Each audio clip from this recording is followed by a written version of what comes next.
and the ferry oriented itself and crashed through that one solitary block of ice, and the whole ferry let out a great cheer, and it was the saddest thing I've ever seen. That one block of ice, my God.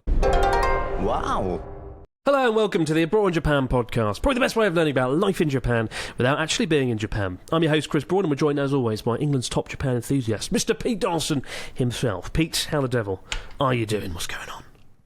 I'm good, Chris, and I feel like a member of the press corps with a Stetson. Do they have Stetsons? It's probably more of a fedora with the word press, a card with the word press written in it in the band. And I'm running down the street and I've got a piece of paper in my hand and I'm going, oh my God, guys, I've got the scoop of the century. Chris, Japan has changed. Possibly forever. They're starting to make pizzas for dogs. I mean, some of the pizzas you get in Japan are probably made for dogs because they taste so gulping, bad. Yeah. What the hell? Pizza for dogs? Why is that a thing? Why does that need to be a thing?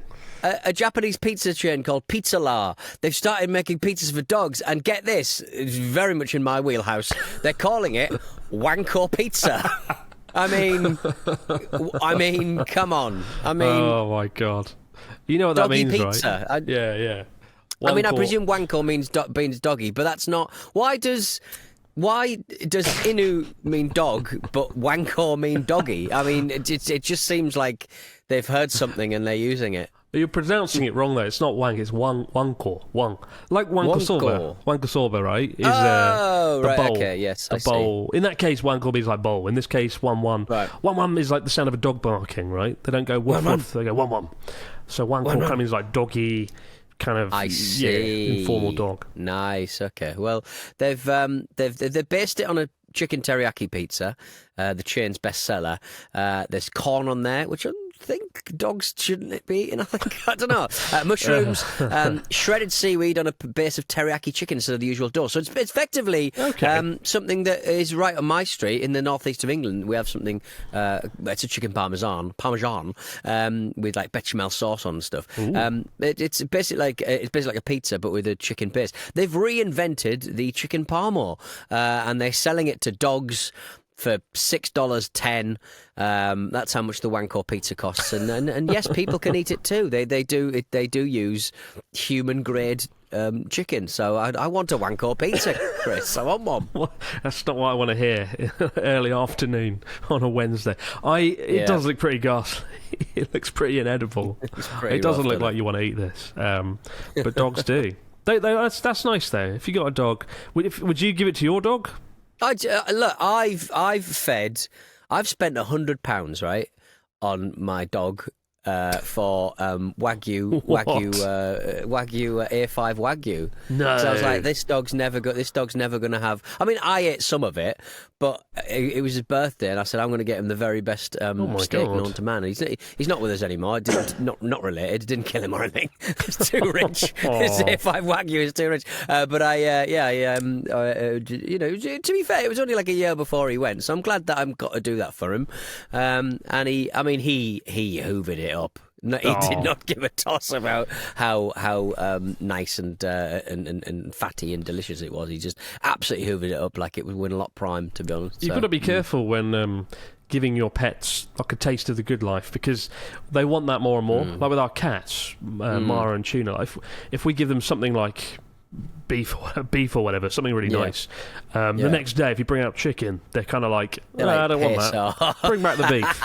And cats are smarter though, aren't they? I mean, dogs get excited about eating the same meal every morning, don't they? They're like, yes, the same thing I've had for the last 365 days. It's delicious. It's yeah. I mean, I no more beef. No more beef for the cats. And no more beef. What I will say is the number of dogs has actually dropped in Japan though over the years.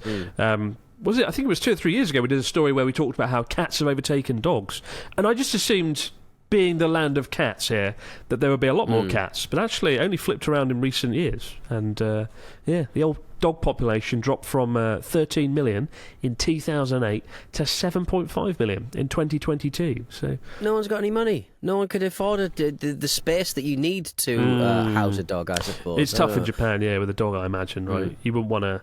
Yeah, most people living in apartments, it's not ideal. But for the dogs that remain, I have this, the 7.5 million, dogs that remain, they've got give pizza. themselves a wanko pizza for crying out loud. Lovely. I mean, I would say that, like, I would very much like to go around Japan trying to find the only Japanese Border Terrier. I've got 2 Border Terriers, right? And I love them. They're great family dogs, proper dogs. And I would and somebody in Japan has to have a Border Terrier because they don't require a lot of space. They're quite they look after themselves a little bit. And I would very much like to go the length and breadth of Japan trying to find a Border Terrier. Because there's got to be one, hasn't there? They're out And there he won't know somewhere. he's Japanese. He won't know. It's true. They're out there somewhere. He's one-wanning instead of woof-woofing. For God's sake. So this week, as you guys know, or probably, hopefully know, Pete and I took a week off last week. A rare thing. We did. Off. Oh, fuck off. Fucking don't. Well, this video is demonetised. I wonder, actually. That'll be an interesting test. I don't think that word will get it blacklisted, but it'll be a curious experiment to find out. But because we were away, we did have a few questions build up in the fax machine, so we're going to actually answer your questions this week. It's a fax machine special. I remember we used to do these quite regularly, actually. But then we stopped, and I don't know why. Just like Speedy Japanese. The amount of times I get people like, bring back Speedy Japanese. We've got one there. Give us a bit of Speedy Japanese then. We've already got one. Wanko. One. The sound of a dog. One. All right, fine. There you go. That'll be invaluable in your travels around Japan. Next time you meet someone grumpy, just go, one. Wow. So let's kick off with the first of several questions. This one's from Ethan, who says, "Hello, Chris and Pete. I've recently been binge-watching YouTube documentaries about Japan, and I'm intrigued to know more about their justice system. Do you guys think that the Japanese prison system tends to display characteristics of guilty until proven innocent? Do you know anyone that's been to prison? What were their experiences like? How are ex-criminals viewed in society? Keep up the great work, Ethan from Florida." Whoa. Some heavy-hitting, hardcore question there. From dog pizza to the justice system of Japan. I mean, there was a story recently, wasn't there? A guy was on death row for several decades. The world's longest-serving death row inmate was acquitted at the age of 88. Which is a truly shocking, heartbreaking story. A guy incarcerated in 1968. And then they found some evidence recently, and they released him. They realised that he wasn't guilty, and so it doesn't always get it right. So, yeah, I mean, there was the whole thing with Carlos Ghosn. Remember Carlos Ghosn, that scandal, 3 or 4 years ago now, and when the former head of Nissan was randomly imprisoned, and it got a lot of heat, a lot of criticism, and to this day we don't entirely know what he did that led to such a kind of incarceration, and there's a lot of debating on whether it was right or wrong. But I think is it like a 98% conviction rate that's often quoted, right? Oh, Japan's got but it's more it's not because they just incarcerate everyone and they're instantly guilty. It's more because they do spend a lot of time finding proof before they convict someone. Like, it's quite rare to actually convict someone. Like Johnny Somali, the bellend from last year, who did all sorts of crap, like break into a car and break into a construction site, stream it all, be a dickhead. He got released. He didn't, he wasn't convicted as such. He was held in custody for like 2 or 3 months, and then he was let go. Yeah. So if he doesn't get convicted, no one does.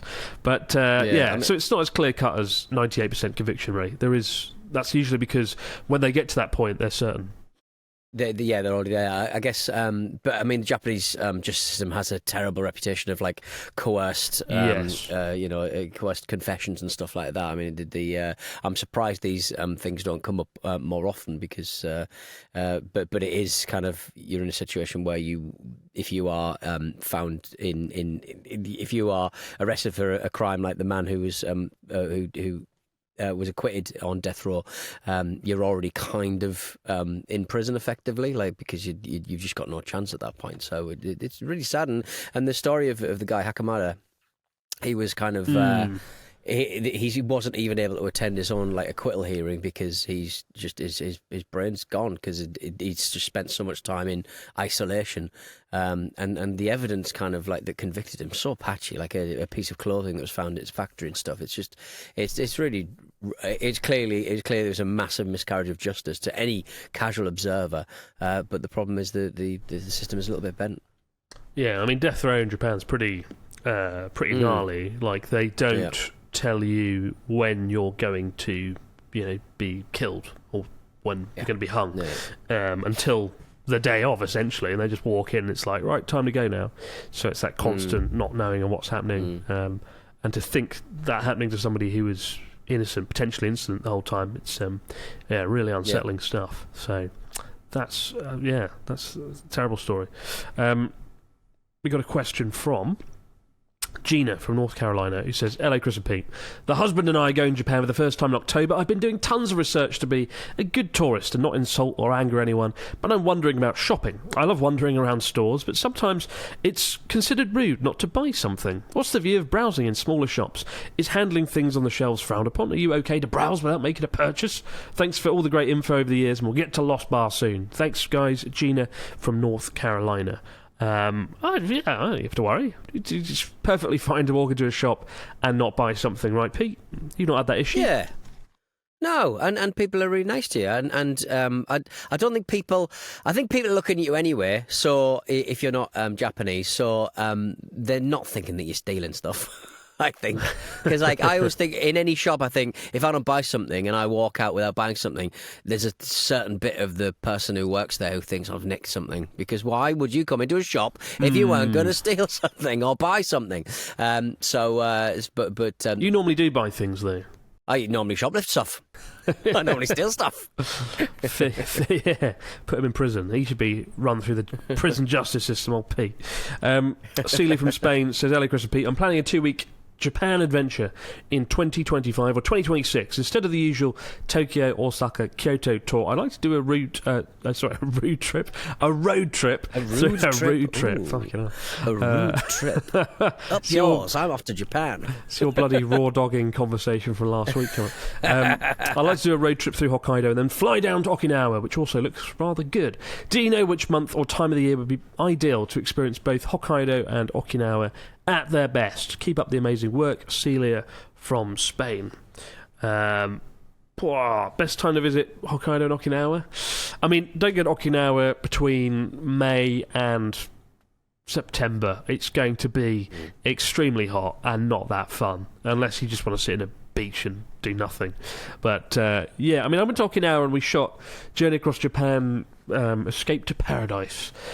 We went in, I think it must have been early April, late May, and it was just right. It was just right. It was getting quite hot, but it was perfect, and the weather was great. Really nice time. So I recommend then. As for Hokkaido, you kind of sport for choice, really, because it's great in summer because it's kind of cooler than the rest of Japan, but also in winter it's really fun. Going to Sapporo, buried in snow, going to the snow festival, or just in general. Hokkaido feels at its best in the snow to some extent, although it is a bit treacherous getting around. You've been to Hokkaido once, though, right, Pete? I've been twice. Once with you, once with somebody else, a man from Aberdeen. But yeah, it's I like Sapporo. I think it's kind of when I was in a castle in Anik, and I sort of went to what's it called, Lindisfarne, and there was a church. I walked into a church. We passed along the way as the song went, and there was a big map of where people had come from to visit this church. No people in Hokkaido. Oh, and I thought that's a real shame because you're missing out on a great part of Japan. It's a place that I'd really like to explore a little bit more because I've now, I think, nailed most of Kyushu. I think I've done most towns in Kyushu. My next sort of trip will be the chilly north, and I'll be head to toe in Uniqlo thermals, and I'll be riding the length and breadth of Sapporo. I think Sapporo and the outskirts of that town, and then working outwards. I think. Pete Dawson's Final Frontier, the snowy fields of Hokkaido. Yeah, get on a dog sled, go and find the icebreaker ship. Hopefully I'll have better luck than I did. I was really looking forward to that. We went and did a shoot there.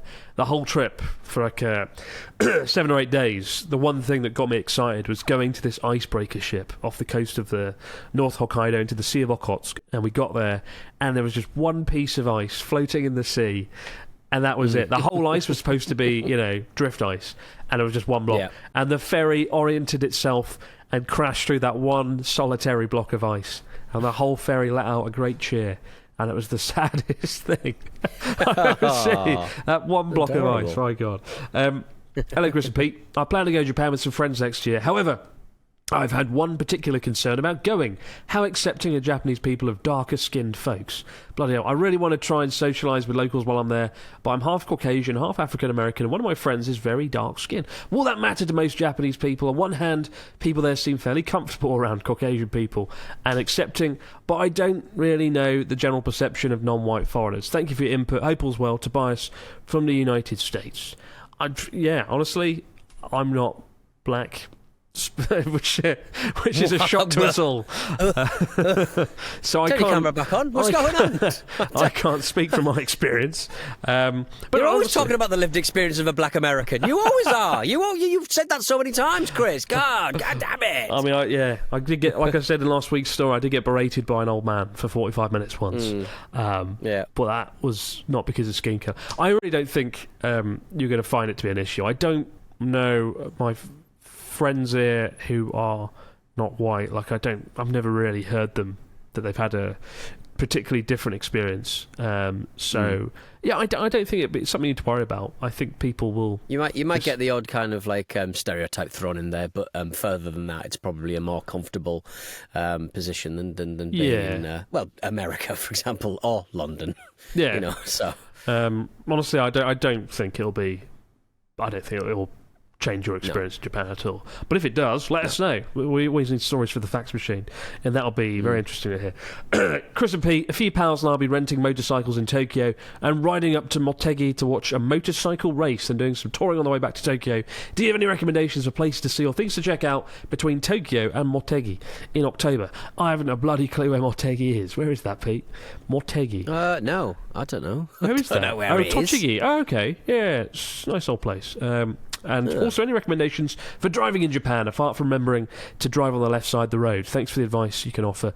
Belligerent Bryson. If you are driving in Tochigi, just be careful. You're near Fukushima, and in Fukushima there's an art gallery, and if you drive down the wrong road, you will be destroyed by a very angry, very grumpy 65-year-old man who has nothing better to do. Go, get on the road. After this podcast, just get in your K car, burn up that road, burn that midnight oil, and go and punch that man square in the jaw. Oh, God. If you don't know what the hell we're talking about, go and check out the last episode where I got a story off my chest. It's been a long time in the making. Did you? Did you get it off your chest? Or is it still burning a hole in it? I know, right? What is near Motegi? So I've looked it up, and it's actually in a pretty cool location. You've got... what have you got around there? You've got Utsunomiya, which is famous for having the most gyoza in anywhere in Japan. And the one time I went there with Natsuki, we went to the worst gyoza shop in Japan. So my one experience of it wasn't very good. But it's famous for having great gyoza. There's a place not too far from there called Nasu, which is like a holiday resort area. And they've got Nasu Highland Park, which is the most underrated theme park in Japan. They've got like roller coasters, they've got great rides, and they've got about 8 visitors. And when I went there with Natsuki on that same trip, we got to just go on the roller coaster round and around because there was nobody in the queue. And so we strapped in, went round, it finished, and the guy was like, "Yeah, you just want to go again?" And we're like, "Yeah." And we just did that about 5 times.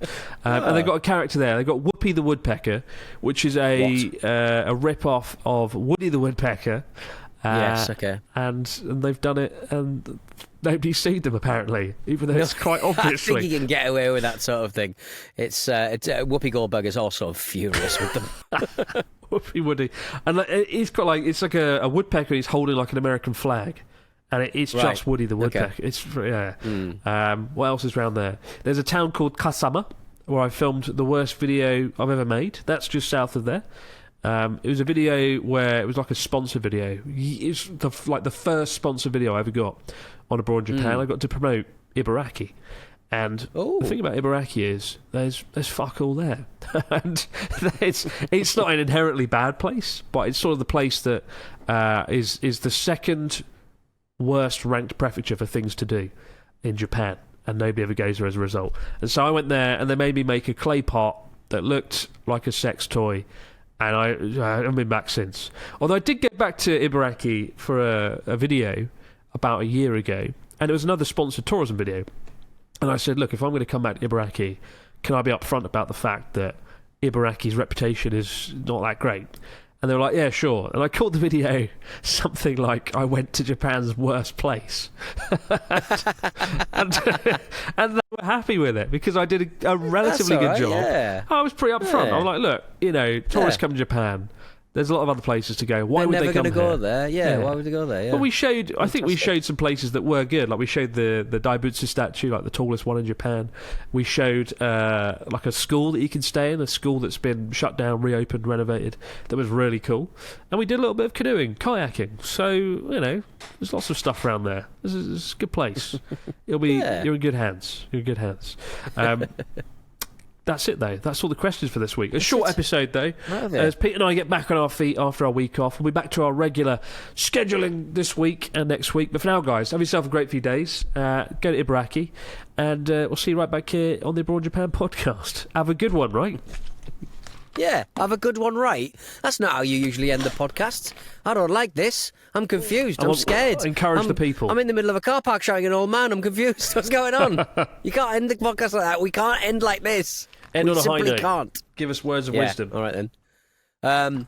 Guys, if you're ever found in a fruit machine emporium, don't just resist the urge to gamble, guys. All right? BeGambleAware.org. And that is how it ends. Have a good one, guys. See you later in the week. Bye for now. Bye.